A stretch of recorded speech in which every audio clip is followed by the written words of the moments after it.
अस्सलामुअलैकुम। कबाब हमारे देखिए बाहर से बहुत ही ज्यादा क्रिस्पी हैं और अंदर से काफी सॉफ्ट है। देखिए कितने टेस्टी अगर आपको सीखना हो सबसे आसान तरीका शामी कबाब बनाने का यानी सिंपल मेथड, तो ये वीडियो आखिर तक देखें। शामी कबाब बनाना आपको बहुत ही ज्यादा आसान लगेगा। इसे बनाना शुरू करते हैं। सबसे पहले हम एक स्पाइस पाउडर तैयार कर लेते हैं। इसके लिए इंग्रेडिएंट्स देख लें। मिक्सर के जार में डालिए 1 टीस्पून धनिया, जीरा 1 टीस्पून, 1/4 टीस्पून काली मिर्च, 3 छोटे दालचीनी के पीसेस, 4 लौंग, 2 इलायची, 4 लाल सूखी मिर्च, इन्हें तोड़ के डालें। इन सभी को बारीक पाउडर की तरह पीस लेते हैं। पिसा हुआ स्पाइस पाउडर अब तैयार है। चलिए इस रेसिपी के नेक्स्ट स्टेप की ओर हम बढ़ते हैं। प्रेशर कुकर में आधा किलो गोश्त ले लें। आप चाहें तो चिकन में भी बना सकते हैं, लेकिन बोनलेस लें। मटन या चिकन बोनलेस होना चाहिए शामी कबाब बनाते वक्त। देखिए इस तरह से मैंने छोटे पीसेस कट करके रख लिए हैं। थोड़े बड़े पीसेस भी कट कर सकते हैं। इस बार मैं खीमे का इस्तेमाल नहीं कर रही हूँ। इस बार हम डायरेक्ट मटन के पीसेस गला के शामी कबाब बनाएंगे, क्योंकि इस तरह से करने से टेक्सचर अलग होता है, शामी कबाब का अच्छा आएगा। इसमें 3 टीस्पून अदरक लहसुन का पेस्ट डाल दें। एक बड़े साइज की कटी हुई प्याज। मैंने 100 ग्राम चने की दाल पानी में आधे घंटे के लिए भीगने रख दिया था, इसे डाल देते हैं।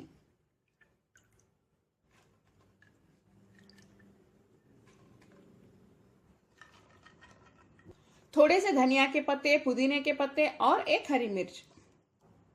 हल्दी आधा टीस्पून और स्पाइस पाउडर डाल दें जो हमने वीडियो के स्टार्ट में बनाया था। थोड़ा सा नमक, आधे नींबू का जूस, बीन्स निकाल के डालें और इसमें पानी डाल देते हैं थोड़ा सा, 1 कप डालें। 3 टीस्पून तेल डाल दें, यानी 1 टेबलस्पून तेल। इसे मिक्स कर लेते हैं। फ्लेम मैंने ऑन कर दिया है। प्रेशर कुकर के ऊपर हम लिड बंद करके विजिल लगा देते हैं, यानी सीटी लगा देते हैं। जब एक विजिल आ जाएगी हाई फ्लेम पे, फ्लेम को लो पे रख दें 15 मिनट के लिए। 15 मिनट के बाद लिड ओपन करके देख लें। अगर दाल अच्छे से गल जाए तो इसे ग्राइंड करना होगा हमें। दाल और गोश्त दोनों अच्छे से गल चुके हैं हमारे। इसे अब हम ड्राई कर लेते हैं। देखिए दाल इस तरह से गल जानी चाहिए। ग्राइंड करने में इजी हो जाएगा। ये ड्राई हो चुका है। फ्लेम बंद कर दें और जब ये ठंडा हो जाएगा इसे मिक्सर के जार में डाल के पीस लें। पिसा हुआ कबाब मसाला हमारा तैयार है। देखिए इस तरह से होना चाहिए। थोड़ा सा देखिए रेशा रेशा इस तरह से। जब हम गोश्त के पीसेस डाल के गलाएंगे तभी इस तरह से बनता है। अगर कीमा डालेंगे तो इस तरह से नहीं होगा। इसमें हम एक बड़े साइज की बारीक कटी हुई प्याज डाल देते हैं। प्याज को बहुत बारीक काट लें।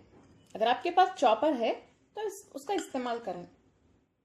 एक बारीक कटी हुई हरी मिर्च, थोड़े से कटे हुए पुदीने और धनिया के पत्ते, एक अंडा। अंडा ऑप्शनल है बाइंडिंग के लिए। ये अच्छी बाइंडिंग देगा, कबाब टूटेंगे नहीं। अगर आप नहीं चाहते तो ना डालें। थोड़ा सा नमक भी चख के देख लें मसाले का। अगर कम लगा तो नमक अब भी डाल सकते हैं।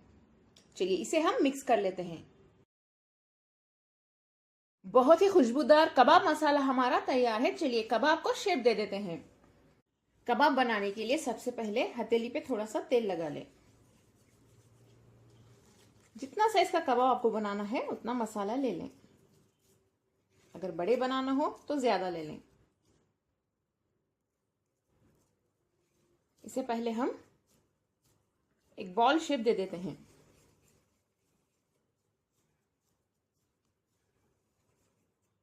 इस तरह से देने के बाद इसे फ्लैट कर लें।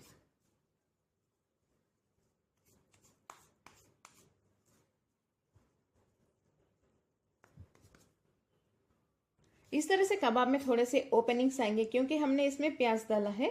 नो प्रॉब्लम, इस तरह आए तो भी कोई प्रॉब्लम नहीं। ये ऐसे ही बनते हैं। देखिए पहला कबाब फ्राई करने के लिए तैयार है। ऐसे करके सभी कबाब्स में शेप दे देते हूं।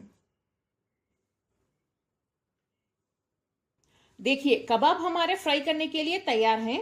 इस मसाले में हम आराम से 20 कबाब बना सकते हैं। पैन में थोड़ा सा तेल गरम कर लें।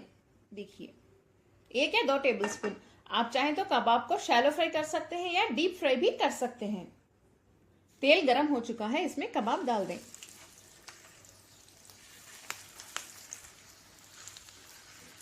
कबाब को बैचेस में ही फ्राई कर लें। एक कबाब टर्न करके देख लेते हैं हम कि कैसे बने हैं। देखिए अच्छे से फ्राई हो रहे हैं।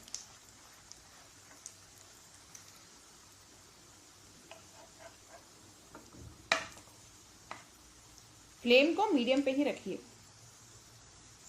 टर्न करके फिर से फ्राई कर लें।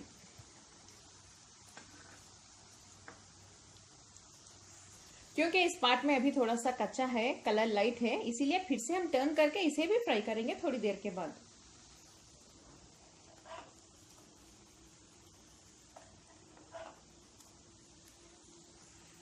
देखिए कबाब हमारा फ्राई होके तैयार है। कितना मजेदार लग रहा है, आप देख सकते हैं।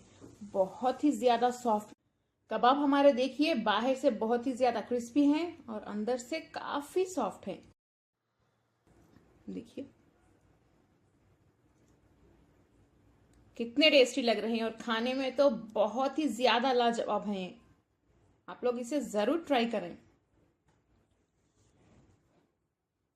मेरा वीडियो पसंद आए कमेंट जरूर करें, इस वीडियो को लाइक करें, अपने फैमिली और फ्रेंड्स के साथ शेयर भी करें और मेरा चैनल कुक विद फेम को सब्सक्राइब कर लें। बेल आइकॉन भी जरूर प्रेस करें। मेरा वीडियो देखने के लिए आप सभी का बहुत बहुत शुक्रिया।